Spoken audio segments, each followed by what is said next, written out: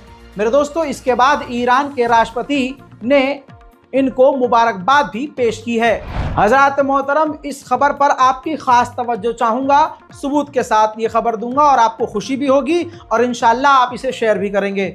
हजरात मोहतरम, इजराइल को बचाने के लिए अमेरिका का ऐतिहासिक नुकसान हो रहा है। अमेरिका को मिसाइलों की, वो मिसाइलें जो खासकर हमलों को रोकती हैं, उन मिसाइलों की कमी हो रही है। भारी मात्रा में मिडिल ईस्ट में अमेरिका की तमाम मिसाइलें इस्तेमाल हो चुकी हैं। जैसे यूक्रेन को बचाने के लिए लगातार जो मिसाइलें वो दे रहा है और दूसरी तरफ मिडिल ईस्ट से लेकर तमाम इलाके में छावनी बनाकर इजराइल को बचाने के लिए एयर डिफेंस सिस्टम में अपनी मिसाइलें इस्तेमाल कर रहा है। फुल स्क्रीन पर इस रिपोर्ट को देख लीजिए, हर जगह ये खबर छप चुकी है। पेंटागन ने खुद कंफर्म किया है कि हमारा जो एयर डिफेंस सिस्टम का जो मिसाइल्स हैं वो बहुत ज़्यादा डिमांड में है और हमें हो रही है कमी। 1.8 बिलियन डॉलर, जी हाँ, इस लाइन पर तवज्जो होनी चाहिए आपकी। 1.8 बिलियन, बी फॉर बॉम्बे वाला, एम नहीं, B for Bombay. 1.8 billion dollar की मिसाइलें लाल सागर से इजराइल के तमाम क्षेत्रों को बचाने के लिए जो मिसाइलें दागी जा रही हैं, यानी हिजबुल्लाह इधर से लाल सागर से हूथीज, उधर इराक से आने वाले ड्रोन, इन तमाम यानी कुल मिला के इजराइल को बचाने के लिए 1.8 बिलियन डॉलर की अमरीकी मिसाइलें ख़त्म हो चुकी हैं और अमरीका अब बहुत ज़्यादा सामना कर रहा है मिसाइलों की कमी का। हजरात, मैं आपको बता चुका हूं, एक एवरेज मान के चलिए कि एक मिसाइल जो डिफेंस सिस्टम की होती है वो 25 से 30 लाख की होती है। याद रखिएगा बच्चे, इस बात को याद रखें, एक मिसाइल अमेरिका या इजराइल की जब दागी जाती है ड्रोन को मारने के लिए या सामने से आने वाली मिसाइल को मार कर गिराने के लिए, तो ईरान, हिजबुल्लाह, लेबनान, इराक, इन तमाम देशों के पास जो मिसाइल होती है, जो ड्रोन्स होते हैं, वो काफ़ी सस्ते, चीप होते हैं। अब उनके 50,000 की कोई मिसाइल आ रही है, उस 50,000 की मिसाइल को मारने के लिए अमेरिका 2 मिसाइल दागता है, हमेशा 2 मिसाइल। तो यानी अगर 30 लाख का भी एवरेज लेके चलें कि 30 लाख की 2 मिसाइल दागता है, तो एक मिसाइल को रोकने के लिए इसका 60 लाख का सीधा नुकसान होता है। 60 लाख की मिसाइल से ईरान के सस्ते 50 से 60 हज़ार वाले ड्रोन को मारकर गिराता है, जिसकी वजह से भी ये भी एक बड़ा रीज़न है कि इजराइल और अमेरिका को मोटा नुकसान हो रहा है। अब आप ये समझ लीजिए कि इजराइल पर सबसे ज़्यादा खर्चा इस जंग में अकेले अमेरिका ने अपनी जेब से खर्चा किया है। रिपोर्ट ये देख लीजिए, आयरन डोम से लेकर F-15S जितने भी हथियार इजराइल इस्तेमाल कर रहा है, 70% उसका खर्चा खुद अमेरिका ने ही अपनी जेब से लगाया है। इंस्टीट्यूट ऑफ वॉर स्टडीज का डेटा सामने आ गया है। मैप के जरिए उन्होंने कंफर्म किया है कि ईरान के ऊपर इन जगहों को इजराइल ने निशाना बनाया, जैसे अबदान ऑयल रिफाइनरी है और तंगे बिजर गैस फील्ड है। इसके अलावा तेहरान में Hazrat Amir brigade air defence site है और परौंद मिलिट्री एयर साइट है। Tiko oil and gas machinery factory है। इमाम खुमैनी इंटरनेशनल एयरपोर्ट है और Khojir and Parchin military complex है। इसके अलावा Bandar Imam Khomeini petrochemical complex and port है। इन जगहों पर इजराइल ने चाहे भले ही हल्का फुल्का हमला हुआ हो, लेकिन यहाँ ईरान के हमला हुआ है, तभी तो ईरान के हमले का डर इजराइल को भी है। हजरात, डर इतना है कि पेंटागन अमेरिका ने इजराइल को कंफर्म किया है कि आप पर ईरान हमला कर सकता है और ईरान को वार्निंग दी है कि आप इजराइल पर हमला मत कीजिएगा वरना हम इजराइल को बचाएंगे। हजरात मोहतरम, एक बड़ा खुलासा और हुआ है, बहुत रिसर्च के बाद निकाला है। ये देखिए, जो इजराइल का चैनल 14 है आधिकारिक तौर पर बता रहा है कि ईरान पर हमला करने के लिए इजराइल ने आज़रबाईजान, मैप दिखाया है कि आज़रबाईजान की टेरिटरी का भी इस्तेमाल किया है, उनके एयरफील्ड का भी इस्तेमाल किया है। यानी ईरान के आसपास जो देश हैं जिन्हें ईरान अपना साथी समझ रहा था, उनके भी एयर स्पेस का इस्तेमाल करके इजराइल ने उनके ऊपर हमला किया है। वहीं ईरान को गीदड़ भभकी भी डर के मारे इजराइल दे रहा है।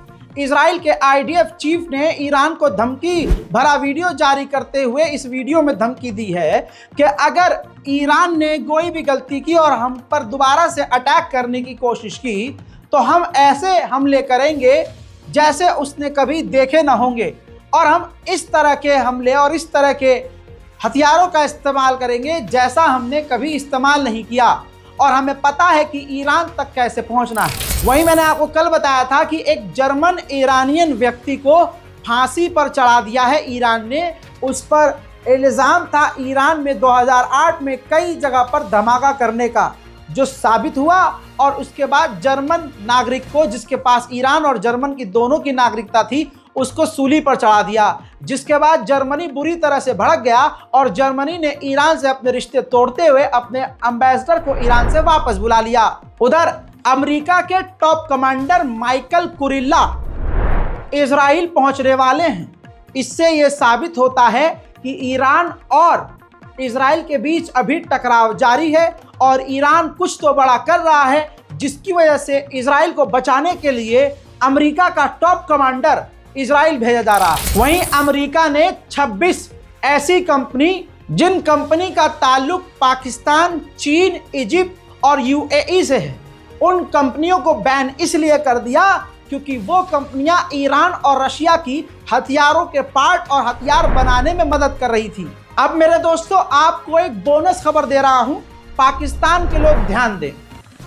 ईरान ने पाकिस्तान को चेतावनी जारी की है कि हम आपके इलाके में पाकिस्तान के अंदर जैशुल अदल का जो अड्डा है, आतंकी संगठन, उस पर हम हमला कर सकते हैं। अब आप कहेंगे क्यों? अभी कुछ दिन पहले इन्हीं टेररिस्ट संगठन ने ईरान के बॉर्डर की तरफ खतरनाक हमला किया और ईरान के 10 बॉर्डर गार्ड मारे गए, जिसकी जवाबी कार्रवाई की ताक में ईरान है। मेरे दोस्तों, ये थी ईरान की स्पेशल रिपोर्ट। इस रिपोर्ट को शेयर कीजिए। अपनी राय, जो भी आपने खबरें सुनी उस पर आपकी राय क्या बन रही है, नीचे कमेंट में जरूर लिखिए। हमारे चैनल रज़ाग्राफी अनस्क्रिप्टेड को सब्सक्राइब जरूर कीजिए। जय हिंद।